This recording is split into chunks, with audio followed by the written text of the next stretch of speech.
বিশ্বকর্মা পুজোর দিনটা শুরু হয় কিছুটা এইভাবে।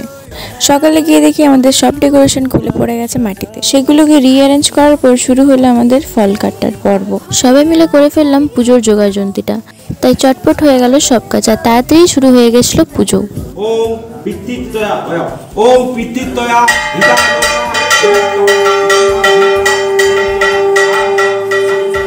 প্রথমে সবাই ভেবেছিলাম হয়তো কিছুই টাইম মতো করতে পারবো না, কিন্তু সবাই হাত লাগানোর পর অটোমেটিক তাড়াতাড়ি হয়ে গেল সবকিছু।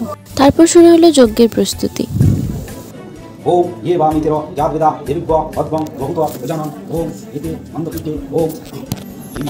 যজ্ঞ আরতি সব হওয়ার পর পুজো শেষ হলো। প্রসাদ বিতরণ হওয়ার পর আমাদের দুপুরে খাওয়ানো হয়েছিল খিচুড়ি, কিন্তু সেই ক্লিপগুলোই নেওয়া হয়নি। বিকেল বিকেল করে আমি কলেজ থেকে বেরিয়ে পড়লাম মামাবাড়ি।